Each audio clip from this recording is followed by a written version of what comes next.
അടുത്തത് എന്ത് സംസാരിക്കണമെന്നറിയാതെ ഗൗരി കീബോർഡിലേക്ക് തന്നെ നോക്കി നിന്നു. അപ്പോഴേക്കും ദേവൻ്റെ അടുത്ത മെസ്സേജ് വന്നു. ഹലോ. പെട്ടെന്നുള്ള ഞെട്ടലിൽ അവളുടെ കയ്യിൽ നിന്നും ഫോൺ താഴേക്ക് വീഴാൻ പോയി. അവൾ മൂളൽ മാത്രം റിപ്ലൈ കൊടുത്തു. ഒരു ഫാൻ ഗേൾ ആയിട്ട് തനിക്ക് ഇത്ര മാത്രമേ സംസാരിക്കാനുള്ളൂ? ദേവൻ ചിരിയോടെ അവളോട് ചോദിച്ചു. നിങ്ങൾ എത്ര കമ്പനിയാവുമെന്ന് ഞാൻ വിചാരിച്ചില്ല. ഗൗരി തിരികെ റിപ്ലൈ കൊടുത്തു. റിപ്ലൈ കൊടുത്തതിന് ശേഷം ഫോൺ താടിയിൽ തട്ടിക്കൊണ്ട് ഗൗരിയൊന്ന് ചിന്തിച്ചു. പൊതുവെ ഇങ്ങനെ ഇദ്ദേഹം പെൺകുട്ടികൾക്ക് റിപ്ലൈ കൊടുക്കാറില്ല. ഒരു നോട്ടം പോലും പതിയാറില്ല. അങ്ങനെ ഒരാൾ ഇത്ര പെട്ടെന്ന് എൻ്റെ മെസ്സേജിന് എങ്ങനെ റിപ്ലൈ തന്നു? ഇനി ഞാൻ ആരാണെന്ന് മനസ്സിലായിട്ടുണ്ടാകുമോ? അവൾ ചിന്തയിൽ മുഴുകി. പെട്ടെന്നാണ് അമൻ അങ്ങോട്ടേക്ക് വന്ന് വാതിൽ തട്ടിയത്. ഗൗരി വാതിൽ തുറന്നു. എന്താണ് പൂച്ചക്കുട്ടി, എല്ലാം സെറ്റാക്കിയില്ലേ? എൻ്റെ എന്തേലും ഹെൽപ്പ് വേണോ? ഏയ് ഇല്ല, ഇത്രയും ചെയ്തു തന്നതിന് തന്നെ ഒരുപാട് നന്ദി. അയ്യോ, നന്ദിയൊന്നും വേണ്ട, അമൻ പറഞ്ഞു. ഞാനൊന്ന് ഷോപ്പിങ്ങിന് പോവുകയാണ്. തനിക്കെന്തേലും വാങ്ങണോ? അല്ലെങ്കിൽ താൻ എൻ്റെ കൂടെ വരുന്നോ? അമൻ ചോദിച്ചു. ഇല്ല, അവൾ പറഞ്ഞു. വാടോ, കുറച്ച് ദിവസമായില്ലേ ഇങ്ങനെ വീട്ടിൽ അടഞ്ഞിരിക്കുന്നത്? ഇല്ല, ഞാനെൻ്റെ നോട്ട്സ് എല്ലാം സെറ്റ് ചെയ്യാമെന്ന് വിചാരിക്കുകയാണ്. ഓക്കെ, എന്നാൽ ഞാൻ പോയിട്ട് വരാം. തനിക്ക് സ്വീറ്റ്സ് എന്തെങ്കിലും വേണോ? വേണ്ട, അവൾ ഒറ്റവാക്കിൽ മറുപടി പറഞ്ഞു. എന്ത് ചോദിച്ചാലും ഇല്ല, വേണ്ട എന്ന് മാത്രമേ തനിക്ക് പറയാനറിയൂ, വേറൊന്നും താൻ പറയില്ലേ? അവൻ ചിരിയോടെ ചോദിച്ചു. അവൾ പതിയെ തല താഴ്ത്തി നിന്നു. ശരി ശരി, ഞാൻ പോയിട്ട് വരാം. അതും പറഞ്ഞവൻ അവിടെ നിന്നും പോയി. ഈ സമയം ഗൗരിയുടെ മറ്റൊരു മെസ്സേജും വരാതെ ദേവൻ ചാറ്റ് ലിസ്റ്റിൽ തന്നെ ഇരിക്കുകയായിരുന്നു. അവൻ പോയതും വേഗം ഗൗരി ദേവന് മെസ്സേജ് അയച്ചു. ഹലോ. എടോ, ഈ ഹലോ ഹായ് ഇതുമാത്രമേ തനിക്കുള്ളൂ? ദേവൻ തിരിച്ച് അവളോട് ചോദിച്ചു. അവൾ അതിന് ചിരിക്കുന്ന ഒരു സ്റ്റിക്കർ ഇമോജി ഇട്ട് കൊടുത്തു. Okay okay. ദേവൻ മെസ്സേജ് അയച്ചു കൊണ്ടിരിക്കുമ്പോഴാണ് ദേവൻ്റെ ഫോണിലേക്ക് അമൻ്റെ കോൾ വന്നത്. Hello my dear Devan sir, Aman കളിയാക്കി വിളിച്ചു. ഞാൻ വിചാരിച്ചതേയുള്ളൂ ഈ സമയത്ത് ഏതെങ്കിലും ഒരു തെണ്ടിക്കുരിപ്പുകൾ എന്നെ വിളിക്കുമെന്ന്. അതെന്താണ് മോനെ അങ്ങനെയൊരു ടോക്ക്? അല്ല, ഈ സ്വർഗത്തിലെ കട്ടുറുമ്പ് എന്നൊക്കെ പറയില്ലേ, അങ്ങനെ. കല്യാണം കഴിഞ്ഞിട്ട് കുറച്ചായില്ലേ മോനെ ദേവ, എന്നിട്ടും ഇപ്പോഴും സ്വർഗവും കട്ടുറുമ്പായി നടക്കുകയാണോ നീയെ? അതൊക്കെ പോട്ടെ, നീ എന്തിനാ വിളിച്ചത്? ഞാൻ നമ്മുടെ സിറ്റി മാളിലേക്ക് വരുന്നുണ്ട്, നീ വാ. ശരി, ഞാൻ വരാം. പിന്നെ വരുമ്പോൾ നിന്റെ സ്വീറ്റ് വൈഫിനെ കൂടി കൊണ്ടുവരാൻ മറക്കണ്ട. പോടാ പിശാശേ. അതും പറഞ്ഞ് ഫോൺ കട്ട് ചെയ്ത് ഓഫീസിൽ നിന്നും ഇറങ്ങി. കാറിലിരിക്കുമ്പോഴും ദേവൻ അവളെക്കുറിച്ച് ആലോചിച്ചു കൊണ്ടിരുന്നു. എന്നെ ഇഷ്ടമാണേൽ പിന്നെ എന്തിനാകും അവൾ പോയത്? ഇനി ഫിറോസ് പറഞ്ഞതുപോലെ അവൾ എനിക്കൊരു ശല്യമായി എന്ന് അവൾക്ക് തന്നെ തോന്നി തുടങ്ങിയോ? അങ്ങനെ തോന്നലുണ്ടെങ്കിൽ അത് അവളുടെ വെറും തെറ്റിദ്ധാരണ മാത്രമാണ്. വിവാഹം ചെയ്ത തുടക്കത്തിൽ എനിക്ക് അങ്ങനെ തോന്നിയെങ്കിലും ഇപ്പോൾ അവളില്ലാത്ത ഒരു നിമിഷം പോലും എനിക്ക് ചിന്തിക്കാൻ പോലും പറ്റുന്നില്ല. ദേവൻ ആലോചിക്കുന്നതിനനുസരിച്ച് മുഖത്തെ എക്സ്പ്രഷൻ കണ്ട് ഫിറോസ് കണ്ണാടിയിലൂടെ അവനെ തന്നെ നോക്കി. ഫിറോസ് ചുമച്ചുകൊണ്ട് കാറിൻ്റെ ഫ്രണ്ട് മിററിലൂടെ ദേവനെ നോക്കി. എന്താടോ? മിററിലൂടെ ഫിറോസ് തന്നെ നോക്കുന്നത് കണ്ട് ദേവൻ അവനോട് ചോദിച്ചു. അല്ല സാറേ, ശരിക്കും സാറിന് എന്തെങ്കിലും പ്രശ്നമുണ്ടോ? ഉണ്ടടാ ഉണ്ട്. ഇപ്പോൾ ഒരു കത്തി കിട്ടിയാൽ നിന്നെ ഞാൻ കൊന്നേനെ. അതോടെ എൻ്റെ പ്രശ്നം തീരും. എന്തേ, ഈ പ്രശ്നം തീർക്കാൻ നീ നിന്ന് തരുമോ? എൻ്റെ പൊന്നു സാറേ, എനിക്ക് ഭാര്യയും കുട്ടികളൊക്കെ ഉള്ളതാ. ആണോ? എന്നാൽ മിണ്ടാതെ വണ്ടി ഓടിക്ക് എൻ്റെ ഫിറോസ്. അധികം വൈകാതെ തന്നെ ദേവൻ സിറ്റി മാളിലെത്തി. അമൻ നേരത്തെ തന്നെ അവിടെ ഉണ്ടായിരുന്നു. ദേവനെ കാത്ത് അമനും അവിടെ ഒരു ഒഴിഞ്ഞ ഭാഗത്ത് ഇരിപ്പുണ്ടായിരുന്നു. ദേവനെ കണ്ടതും അമൻ അവൻ്റെ അടുത്തേക്ക് ചെന്ന് അവൻ്റെ തോളിലൂടെ കൈയിട്ട് അവൻ്റെ കവിളിൽ ഒരു ഉമ്മ കൊടുത്തു. അയ്യേച്ചി, എന്താണ് ആ വൃത്തികെട്ടവനെ കാണിക്കുന്നത്? ഓ, ഇപ്പോൾ ഭാര്യയുടെ കിസ് മാത്രമേ സാറിന് ഇഷ്ടാവൂ. ഓ, നീ ലണ്ടനിൽ പോയോണ്ട് നിനക്ക് ഇവിടെ ഇപ്പോഴത്തെ സാഹചര്യം അറിയില്ലല്ലോ. ദേവൻ പറഞ്ഞു. എന്ത് സാഹചര്യം? ഇപ്പോൾ സത്യം പറഞ്ഞ ഒരു ആണും ആണും നടന്നാൽ പോലും പ്രണയമാണെന്നാണ് ആളുകളുടെ ധാരണ. അതിനിടയിൽ നീ ഇമാതിരി ഉമ്മയൊക്കെ വെച്ചാൽ നന്നാവും. ഓ സോറി മോനെ. ദേവനും അമനും ഒഴിഞ്ഞ ഭാഗത്തേക്കിരുന്നു. ദേവ പറ, നിന്റെ ലൈഫ് ഇപ്പോൾ എങ്ങനെ? ഭാര്യ എങ്ങനെ? എല്ലാം പറ. ദേവനൊരു നെടുവീർപ്പിട്ടു. എന്താണ് മോനെ? ഏയ് ചുമ്മാ. ഡാ പിന്നെ. അമൻ അവൻ്റെ അടുത്തേക്ക് നീങ്ങിയിരുന്നു കൊണ്ട് അവനോട് എന്തോ പറയാൻ തുടങ്ങി. എന്താടാ? എനിക്കൊരു സുന്ദരി പൂച്ചക്കുട്ടിയെ കിട്ടി. ആ ബെസ്റ്റ്. എന്നിട്ട് അതിനെ ഞാൻ വീട്ടിൽ കൊണ്ടുപോയി. എന്ത് ഭംഗിയാണെന്ന് അറിയാമോ? ഇല്ല, അറിയില്ല. ഞാൻ നിന്റെ പോലെ പൂച്ചയെയും പട്ടിയെയും നോക്കി നടക്കുകയല്ല. ഡാ ദേവാ, പൂച്ച എന്ന് വെച്ചാൽ പൂച്ചയല്ല. പിന്നെ പൂച്ച എന്ന് വെച്ചാൽ പട്ടിയാണെന്നാണോ പട്ടി? എടാ ദേവാ. എന്താടാ? ഒരു സുന്ദരി പെൺകുട്ടി. എൻ്റെ കാറൊന്ന് അവളെ ഇടിച്ചു. പാവം, എങ്ങോട്ടും പോകാനില്ലാതെ വിഷമിച്ച് ഹോസ്പിറ്റലിൽ ഇരിക്കുകയായിരുന്നു. ഞാൻ അവളെ വീട്ടിലേക്ക് കൊണ്ടുപോയി. ആ, നല്ലത്. അങ്ങനെ സാമൂഹ്യ പ്രവർത്തനമൊക്കെ ചെയ്താൽ നന്നാവും. അധികം വൈകാതെ വീട് മുഴുവൻ മോഷ്ടിച്ചുകൊണ്ട് അവരങ്ങ് പോകും. ഏയ് ഇല്ലടാ, ഇതൊരു സുന്ദരി കുട്ടിയാ, ഒരു പാവം കുട്ടി. നിനക്ക് എന്താ അമ്മൻ, പ്രണയം വല്ലതും മുളച്ചോ? അമനൊന്ന് ചിരിച്ചു. നടക്കട്ടെ, സൂക്ഷിച്ചു വേണം, ദേവൻ പറഞ്ഞു. സ്വന്തം ഭാര്യയുടെ കാമുകനായ ഫ്രണ്ടിനെ വെള്ളവും വളവും കൊടുത്ത് വളർത്തുന്ന ആള് ചിലപ്പോൾ ദേവൻ തന്നെയാവും. ഡാ, നിന്റെ ഭാര്യ എങ്ങനാ? ദേവൻ അല്പനേരം ആലോചിച്ചു. ഡാ, അവളൊരു പാവം, നല്ല ഭംഗിയാ കാണാൻ. ഏയ്, എൻ്റെ പൂച്ചക്കുട്ടിയുടെ അത്ര ഉണ്ടാവില്ല, അമൻ ഇടയ്ക്ക് കയറി പറഞ്ഞു.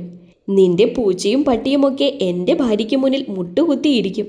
ഓഹോ, ആ അതെ, അവളെപ്പോലെ ഒരു എണ്ണത്തിനെ നിനക്ക് എവിടെയും കണ്ടു കിട്ടില്ല.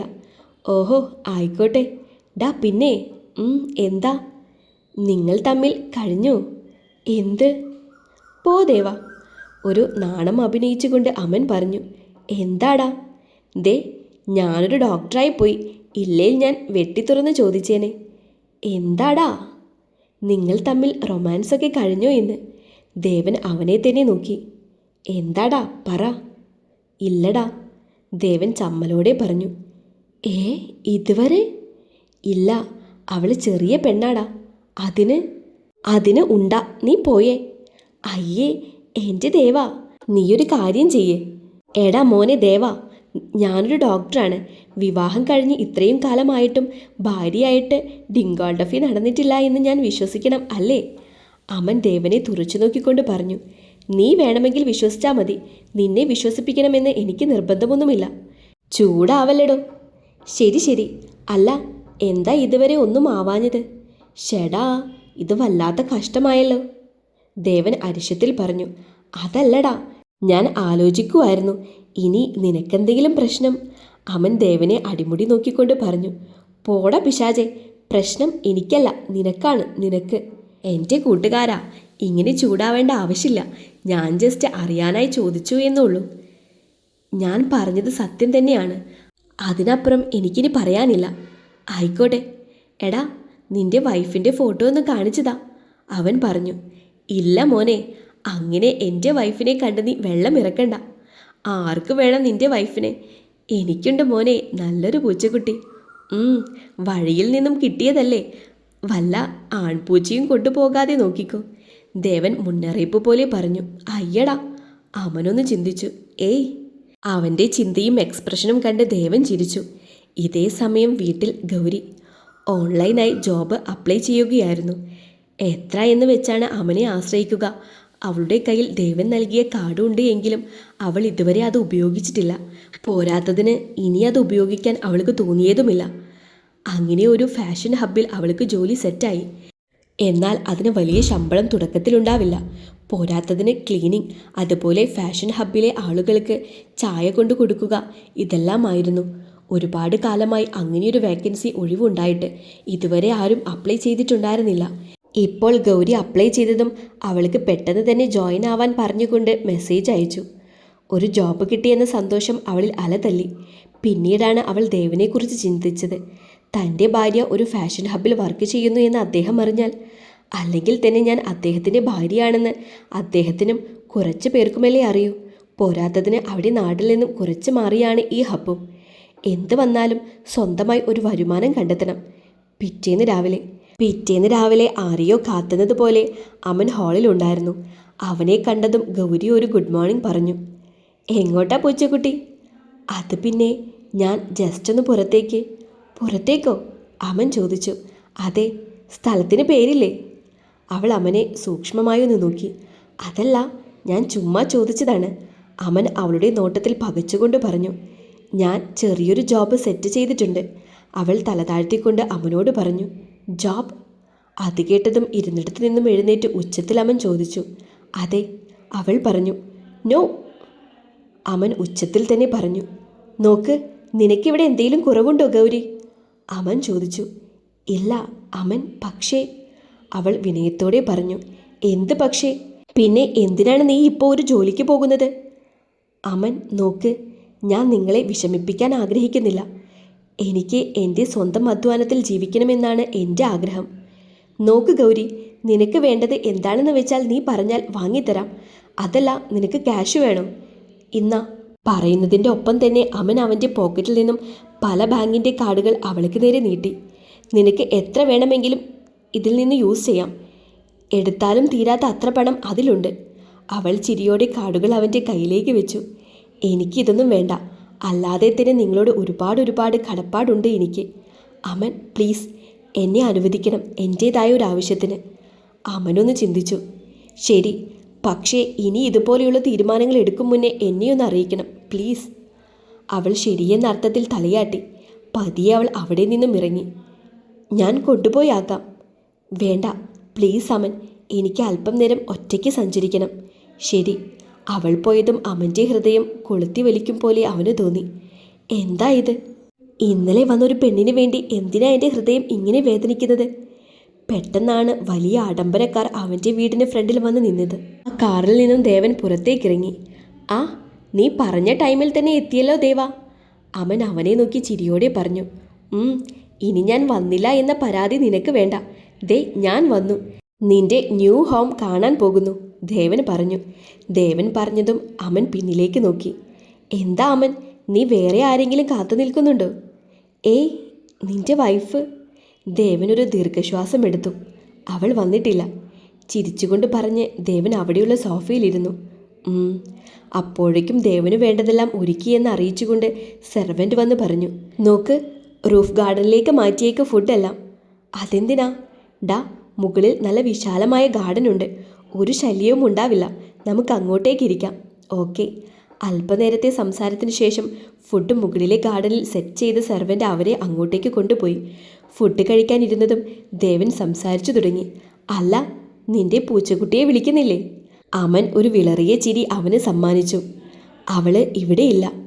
ഇല്ലേ? ഈ രാവിലെ തന്നെ എങ്ങോട്ട് പോയി? അവൾക്ക് എന്തോ ജോബ് സെറ്റായിട്ടുണ്ട് എന്ന് പറഞ്ഞു പോയി. ദേവന് ചിരിയടക്കാനായില്ല. എടാ, അമൻ വിഷമത്തോടെ വിളിച്ചു. ഓക്കെ, ഞാൻ ചുമ്മാ. പിന്നീട് അവളെപ്പറ്റി ഒന്നും അവർ സംസാരിച്ചില്ല. ഫുഡ് കഴിച്ചു കഴിഞ്ഞ് അമൻ ദേവനെ വീട് മുഴുവനൊന്ന് ചുറ്റി കാണിച്ചു. അവസാനമാണ് ദേവൻ ഗൗരിയുടെ റൂമിലെത്തിയത്. നോക്ക്, ഇതാണ് എൻ്റെ പൂച്ചക്കുട്ടിയുടെ റൂം. ഓഹോ. ദേവൻ പുറത്തുനിന്നും തന്നെ നോക്കി. വാടാ, അകത്തേക്ക് കയറി നോക്ക്. ഏയ്, അത് നിൻ്റെ പൂച്ചക്കുട്ടിയുടെ റൂമല്ലേ, വേണ്ട, ദേവൻ പറഞ്ഞു. ഏയ്, നീ വാ, ഇൻറ്റീരിയർ വർക്കൊക്കെ നോക്ക്. അമൻ ദേവനെ നിർബന്ധിച്ചു. അവൻ്റെ നിർബന്ധത്തിന് വഴങ്ങി ദേവൻ അങ്ങോട്ടേക്ക് കയറി. അവിടെ ഫുൾ നീറ്റ് ആൻഡ് ക്ലീൻ ആയിരുന്നു. എന്തോ മറ്റൊരാളുടെ പ്രൈവസി സ്പോട്ടിൽ ദേവന് അധിക നേരം നിൽക്കാൻ തോന്നിയില്ല. അവൻ ഇറങ്ങാനൊരുങ്ങിയതും അമനൊരു കോൾ വന്ന് അവൻ താഴേക്ക് പോയി. ദേവൻ ഇറങ്ങാനൊരുങ്ങിയതും അവൻ്റെ കണ്ണുകൾ ടേബിളിലിരിക്കുന്ന കാർഡിൽ പതിഞ്ഞു. നല്ല പരിചയമുള്ള കാർഡാണല്ലോ. ദേവൻ അത് എടുത്തു നോക്കി. ദേവൻ ഗൗരിക്ക് അവളുടെ ആവശ്യങ്ങൾക്ക് കൊടുത്ത കാർഡായിരുന്നു അത്. ഇത് ഇവിടെ? ദേവൻ ചിന്തിച്ചു. എൻ്റെ കാർഡ് ഇവിടെ ആരാണ് കൊണ്ടുവന്നത്? ഇനി ഈ പെണ്ണ് കള്ളി വല്ലതുമാകുമോ?